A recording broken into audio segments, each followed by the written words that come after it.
Oo nga no, kahit na sobrang panggigiba sa kanya ng mga obstructionist na ito na walang magawa kundi manira na manira at hindi makita magagandang trabaho ng Pangulo. So ma'am, parang sinasabi niyo po na numbers lang naman ito po. Ano po kayang gagawin ng gobyerno para man lang makadikit doon sa rating ng... Wala po kaming gagawin kundi magtrabaho. Magtatrabaho po kami na magtatrabaho. Inoferan nga ako, di ba? Oo. Alam mo, tsaka dun sa aking mga friend na alam nyo yung katotohanan. Tigilan nyo na. Tigilan nyo kundi mapapangalanan ko kayo. Magpapa-hair follicle. Iko-call ko rin na magpa-hair follicle test kayo. Dadagan Balita News Update.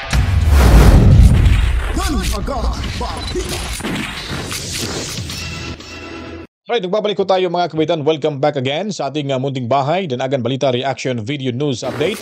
Sana po kung ang lahat ay mas nagustuhan niyo po yung ating pagpapaliwanag dito sa ating ginagawang content, sa ating mga video na may kinalaman ho sa mga kaganapan sa ating lipunan. Paki-share nyo na po yung video ito at thumbs up nyo lang po lagi at kung maaari ho, subscribe din kayo mga kabalitaan. Anyways, pag-usapan ho natin sa mga oras nito, itong si Cathy Binag mga kabalitaan. Dahil siya po ay handa na hong papangalanan niya umano itong mga kaklase ni Bonget na sumisinghot din ng pulvo ng demonyo mga kabalitaan. At siya po ay nananawagan pa rin na mag-hair follicle test itong si Bonget. Kaso nga lang, kung hindi ho nila ilalabas o itong video na nasa USB, kung kailan pa nila ilalabas to, ay hindi ho talaga magpapa-hair follicle drug test itong si Bonget. Kasi nga, sa batas ho natin mga kabitaan, kung kayo ay nag-akusa sa taong iyon, ay dapat kayo ho ang magpapatunay nito. So, malaki na ho itong tulong o bagay, yung USB na hawak-hawak nitong si Cathy Binag, na para ho instant maging presidente na si VP Sara Duterte sakaling totoo yung kanyang mga aligasyon na sumisinghot nga talaga itong ilang cabinet members at itong si Bonget mga kabalitaan. Kung ako sa'yo Binag, kung talagang gusto mo at layunin mo talagang mapatalsik itong si Bonget, gawin mo na yan para mapatunayan talaga kung sino ang nagsasabi ng katotohanan. Ang panig ba ho sa mga nag-akusa kay Bonget o itong si Bonget na inakusahan lang mga kabalitaan? Bago tayo magsimula, dito muna tayo mga kabitaan kay Auntie Claire nyo mga kabalitaan. Nako! Hindi pa rin ho nagbabago talagang ugali nitong Auntie Claire. Ano kayang buhay meron nito mga kabitaan nung hindi pa ho ito siya naging undersecretary ho, tagapagsalita ng PCO at kay Bonget mga kabalitaan. Makikita ho natin talaga yung paugali nito, yung pagiging mabait niya, kaplastikan lang ho ito mga kabalitaan. Napaka-alakwenta tong asong ulol na ito mga kabaitaan. Alam niyo po ba rito sa presscon? Di ba nung una, pag si Edin Santos ang nagtatanong ho, ay napipiko na ho siya dito. Makikita mo talaga yung aura niya ay nagbabago. Nagbabagong anyo mga kabalitaan. Naging halimaw ho. Sayang yung suot-suot na Filipiniana. Hindi bagay sa kanyang pangugali mga kabalitaan. So sa puntong ito mga kabalitaan, sinigawan niya po ang isang reporter dito dahil tinanong ho itong si Au Castro nyo, si Auntie Claire, patungkol ho sa ratings mga kabalitaan ni Bonget. Para maintindihan niyo po lahat mga kabalitaan, panoorin ho natin yung video ito paano ho binastos na naman ang isang reporter na nagtatanong ho dyan during sa kanyang press briefing mga kabalitaan. Ma'am, tumaas po yung trust rating ng Pangulo noong May 38%, ngayon June 48%. Ano po yung nakikita nating factors na nakatulong para po tumaas yung trust rating ng Pangulo despite po ng political noise at pamumulitika laban sa kanya at sa administrasyon po? Oo nga no, kahit na sobrang panggigiba sa kanya ng mga obstructionist na ito na walang magawa kundi manira na manira at hindi makita magagandang trabaho ng Pangulo. Pangit magsalita no? Sa ating palagay, yung mga taong mga respondents dito na siyang naging parte ng survey na ito ay nakita nila kung ano ba ang ginagawa ng Pangulo at ng administrasyon. Pero tulad po na sinabi natin, masaya na. Ano naman aanga talaga ng mataas itong rating si Bonget na andyan ka pa sa Malacanang. Di ba? O tingnan mo, nung tinanggal si Jay, biglang umangat. Mga ta. Pero pag wala na ho ito, mas lalong aangat pa ho ang ratings ni Bongit, mga kabaitan. Mark my word. Kasi tatanggalin na ho ito. Ewan ko ba kung may resulta na ba yung pagpasa niya ng kanyang resignation letter, mga kabalitaan. Hintayin ho natin kasi alamin ho natin yan dito, mga kabalitaan. Naman na nakikita na po ng taong bayan ang ginagawa ng administrasyon. Pero muli, uulitin po natin, ang numero po ay hindi po magiging factor para sa Pangulo na magpakampante. Siyempre, hindi magiging factor ho yan, mga kabaitan, dahil alam naman ho nila na bagsak ho sila. Yung ginagawa nila, talagang kaayod talaga ng todo itong si Bongit para tumaas man lang. Pero alibay na lang ho na hindi factor yan para ho walang masabi yung iba. Sasabihin na, nagtrabaho lang yan si Bongit, bahala na kayo kung anong ratings ibibigay nyo dyan. Ganun ho yung diskarte ho nila, mga kabaitan eh. Walang factor na napaka-importante ho yan sa isang leader ng bansa na magkakaroon ho ng desisyon. Tugon ho yung ating mga mamamayang Pilipino, mga kababayan, na nagtitiwala o hindi nagtitiwala sa isang leader. Kasi nga, yan ay gabay ho ng isang presidente, ng isang government official sa atin na para mas mapabuti niya pa ng husto yung kanyang performance. Kaya ho, nagkakaroon ho tayo ng survey, ratings ho, kung maganda ba o hindi, well, wala tayong magagawa kung hindi maganda. Ganun na po ko yun, mga kabaitan. Palitan nyo na. Kung hindi maganda yung performance, talagang darating din yan ng araw na hindi pa matatapos yung termino ni Bongit. Mapapalitan ho talaga lahat ng nasa Malacanang. Dahil kahit ano pa pong numero ang lumabas sa survey, tuloy-tuloy lang po ang ating Pangulo at ang administrasyon na to na magsilbi at magtrabaho. So ma'am, parang sinasabi niyo po na numbers lang naman ito po. Kasi ma'am, si VP Sara po, 61% ang trust rating niya. Ano po kayang gagawin ng gobyerno para man lang makadikit doon sa trust rating ng... Wala po kaming gagawin kundi magtrabaho. Magtatrabaho po kami na magtatrabaho at hindi po kami magbabakasyon hanggat sa kakayanin. Trabaho lang ng trabaho. Thank you po. Ayun, no? Nakita nyo, mga kabaitan, pinatatamaan niya naman si Sara Duterte kasi nga, panailabas ni Sara sa ibang bansa. At yun, sinasabi niyang hindi sila nagbabakasyon. Pero galit na ho siya dito, mga kabaitaan. Nabuwisit ho siya. Talagang nabuwisit siya pag narinig niya ho yung pangalan ni VP Sara Duterte. Naninigaw, mga kabaitaan. Tama po ba yun sa isang PCO? Talagang napaka-unprofessional ho talaga itong hudas na ito, mga kabaitaan. Kung natanggap na ho ni Dave Gomez, mga kabaitaan, na kung saan siya ay nagpasa ng resignation letter, well, maging masaya ho yung Malacanang. Hindi na ho babagsak yung ratings ni Bongit, mga kabalitaan. Kasi alam naman ho natin na itong diskarte niya, ito yung pang-uugali nito ay hindi ho talaga gusto ng karamihang Pilipino, mga kabalitaan. Dito na naman tayo kay Kati Binag. Ito, panoorin natin to, mga kapitan, yung pasabog ni Kati, napapangalanan niya daw yung mga kaklase ni Bongit na kasamang sumisingot ho sa pulvo ng demonyo na ang ilan pa sa kanila ay cabinet members pa di umano, mga kabalitaan.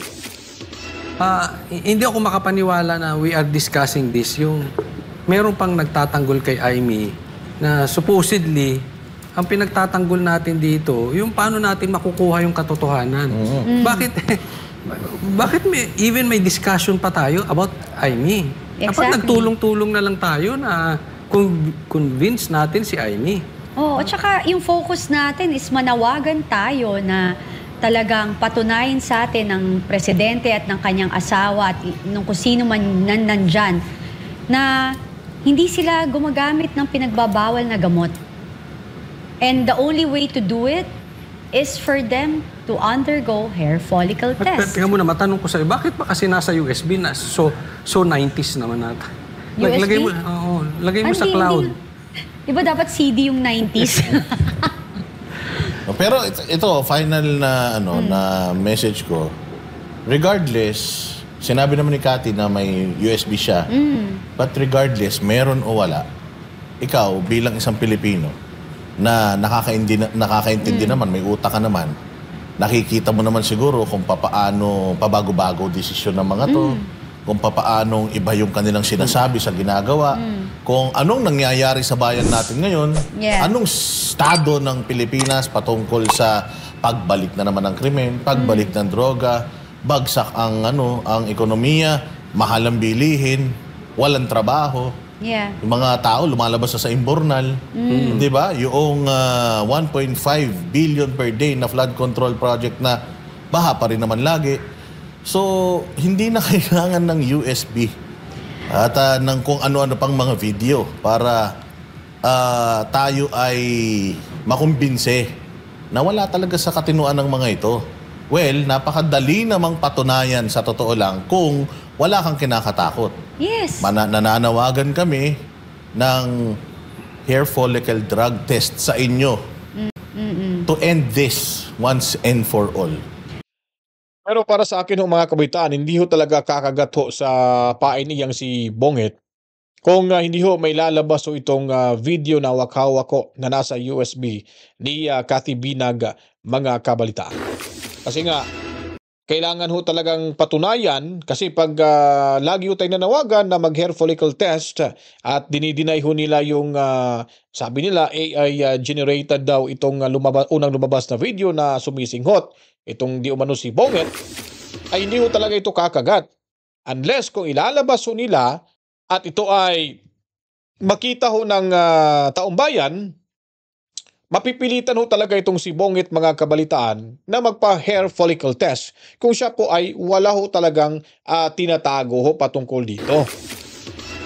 Kasi pag panay lang ho tayo request, wala ho tayong mapapala, mga kabalitaan. Kaya kung ako kay Cathy Binag, kailangan ngayon na ilabas ang nasabing video para magkaalaman ho talaga kung nagsisinungaling ba si Cathy Binag o si Bonget ang nagsisinungaling. Ganun lang ho kasimple, mga kabaitaan, para matapos. Gusto naman ho talaga nilang matapos itong issue na ito. Gawin na ang pagpapalabas sa videong ito. Mapatunayan niya sa taong bayan na nagtitiwala ho sa kanya na totoo lahat ang kanyang sinasabi kasama ang ebidensyang nasa USB niya, mga kabalitaan. Kasi nga, pag sa korte kasi, kung inakusahan mo yung tao, ikaw yung magpapatunay. So yun ang dapat gawin sana ni Cathy Binag. Yun ang magandang pamamaraan para agad-agad, instant na magiging presidente itong si VP Sara Duterte, mga kabaitan, kung mapapatunayan na totoo lahat ang aligasyon laban kay Bonget, mga kabalitaan. Para kung may mga kasama pa kayo na ma-overdose ulit, mamatay dahil sa mga bisyo nila, hindi na kayo pagdududahan. Yeah. Di ba? And then, tsaka yung sa akin, yung pag sinasabi nila na ilabas mo na yung USB mo, kaya nakulong si PRRD dahil sa hindi mo nilabas yung USB mo. First and foremost, di ba umpisa pa lang ang sinabi ko na ang USB ko ay ang aking proteksyon. Lalabas yan sa tamang panahon at yung tamang panahon na yon is merong may mga nakakaalam kung kailan at kami na lang yon. Yung mga nagko-call niya na mga troll, kasi gusto nyong, parang clickbait yan, gusto nyong kumagat ako sa inyong mga pain para malaman nyo ang aking movement, ang galaw namin, ang aming strategiya, para anuman ang aming kung anuman yung aking binabalak sa buhay. Pero sa rason ho ito ni Cathy Binag, hindi ho ako sang-ayon, mga kabalitaan. Hindi ho ako sang-ayon. Nakulong na nga si Tatay Digong, di ba? So ano pa bang gagawin mo? Baka sa bandang huli, yung ebidensya mo ay magiging maglahong parang bulaho yan, mga kabalitaan. Hindi natin alam, na may nagpaplano na palang nakawin ho yun mula sa iyong mga kamay. Kaya, kung gusto nyo makahiganti ho, itong mga vlogger na ito, sa pagkakakulong nila, pag-kidnap na kay Tatay Digong Duterte, bakit hindi nyo inilabas na lang ho yan? Ganun lang talaga eh. Huwag na natin pahabain kasi. Nagdudulot ho kasi ito niyang malaking kaguluhan sa ating bansa na parang nagmamaritesan lang ho tayo rito. Kwento doon, kwento dito, akusasyon doon, akusasyon dito. At pagpalabas ng video, sasabing AI generated. O ba't hindi nyo ipinaglalaban yung AI generated na yan? Magpalabas kayo ng, additional na ebidensya. Kung talagang AI generated po yung mga video inyong inilalabas laban kay Bungit mga kabalitaan. Di ba? Para wala na ho tayong pag-uusapan dito at tuloy-tuloy na ho. Yung mga plano nyo maging presidente si Inday Sara Duterte at maging masaya pa ang lahat ng mga mamamayang Pilipino. Pag yan ay nangyari, baka maging bayani ka pa. Baka ikaw ay kikilalanin pa at pupuriin pa, dahil sa ebidensyang iyan ay napatunayan mo na totoo ang lahat ng mga akusasyong ito. Hindi nyo kayo lahat na nagdedemand yan, hindi nyo kayang protektahan ang pamilya ko, hindi nyo ako kayang protektahan. Ako lang ang makakapagprotekta sa pamilya ko, hindi kayo.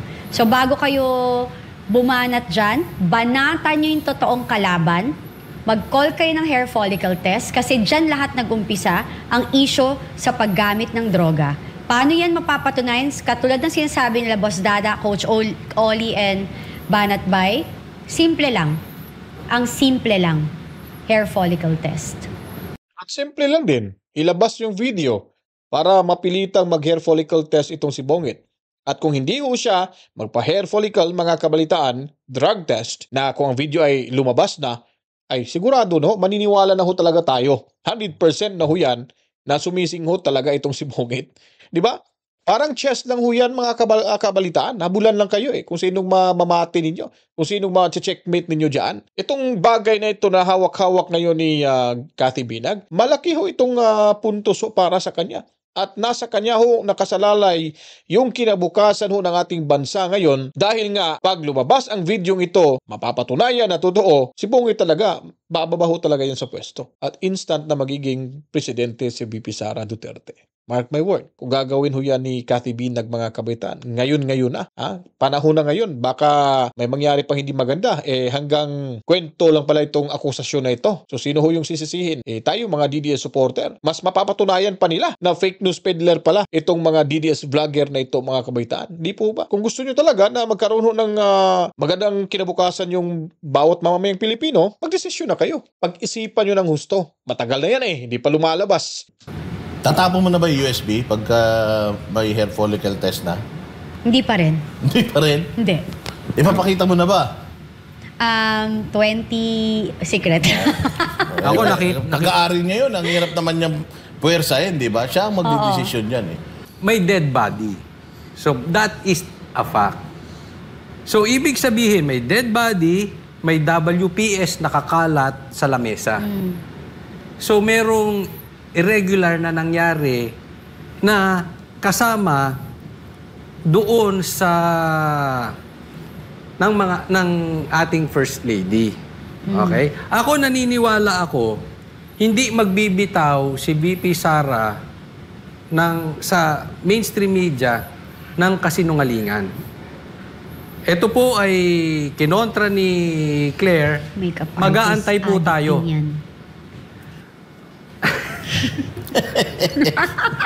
Chismis. Sila magkausapin.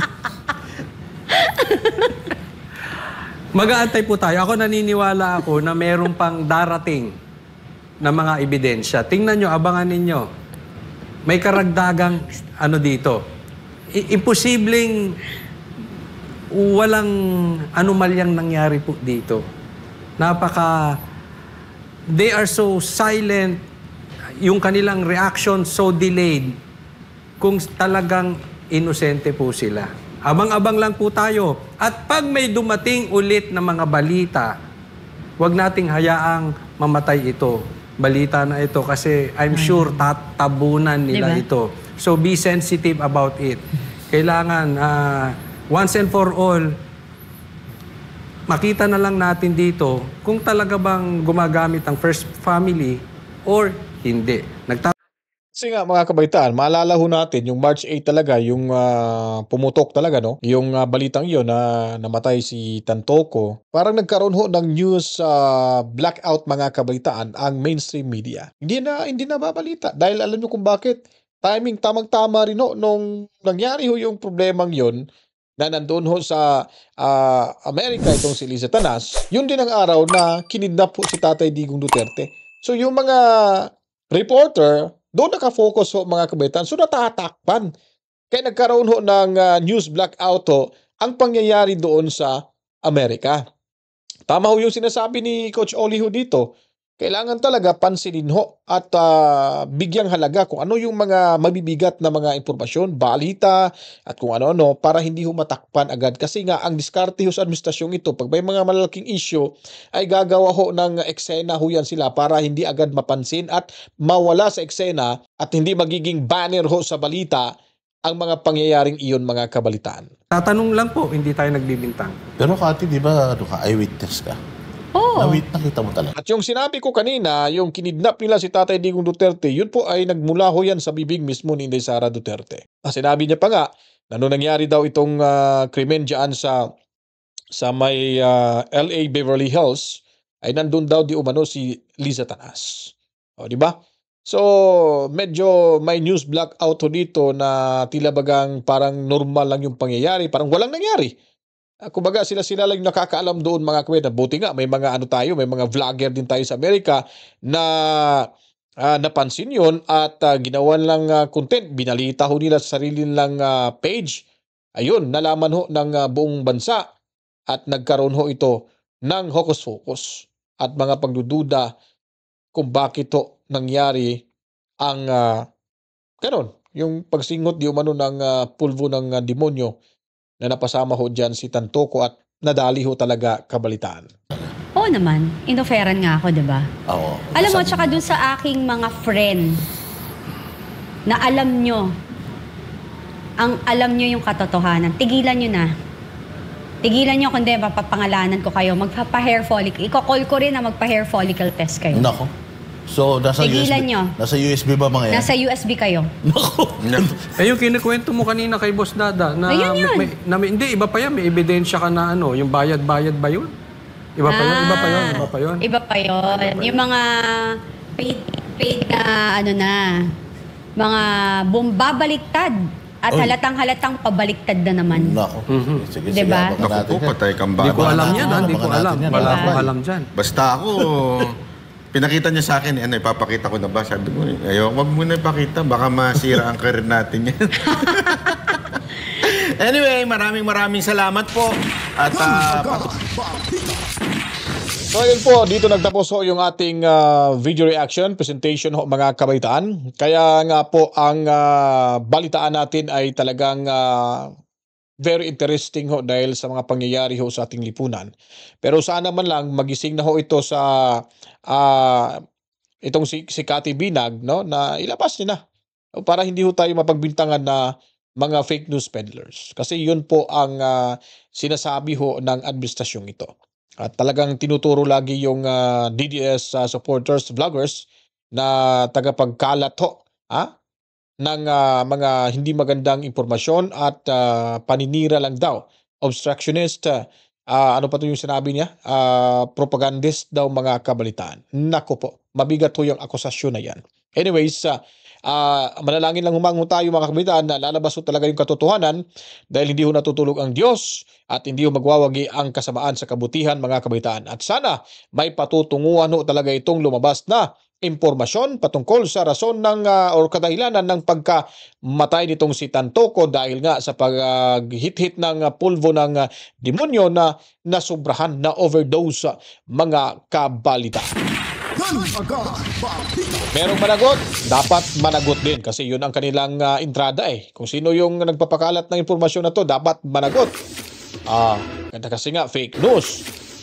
Kung mapatunayan din na positibo rin sa paggamit ng yung ilan dyan, sa ang ilang cabinet members ni Bongit at itong si Liza, kung sasabihin natin na nagkaroon ng investigasyon na naging positibo ho, nako, ano kayang magiging kahinat nandito mga kapitan sa Bongit administration? Ito na nga sinasabi ko, baka magiging instant president itong si VP Sara Duterte. Kung nagustuhan niyo po mga kapitan itong ating video presentation ngayon, huwag kalimutan ho para malaman ng karamihan kung anong kaganapan sa ating lipunan, paliguan ng maraming likes, buhusan ng maraming komento, reaction, opinion, suggestion at i-share na rin po ito mga kabaitaan. Sa mga hindi pa po nakapag-subscribe, bagong salta, subscribe na at laging buksan ang ating notification bell para agad-agad mapapanood yung mga bagong ina-upload na ho nating video. Assalamualaikum sa ating mga kapatid na Muslim. Maraming salamat. Masalamu sa inyong lahat. Mga Pilipino dyan sa The Hague, Netherlands, maraming salamat sa pagbabantay lagi sa labas mismo ng detention facility ho ni Tatay Digong Duterte, kung saan ho siya nakaipit ho ngayon. At the same time ho sa ating mga sinasaludo laging makabagong bayani ng ating bansa, overseas Filipino workers. Mami Rose at Tobias family dyan sa Lapu-Lapu City sa Cebu. Mamana Santos, maraming salamat. At Ma'am Corazon dyan sa Japan, mga kabalitaan. Babalik pa ho tayo para sa karagdagang impormasyon, balitaan dito sa ating munting bahay, Danagan Balita Reaction Video News Update. Luzon, Kabisayan o Mindanao.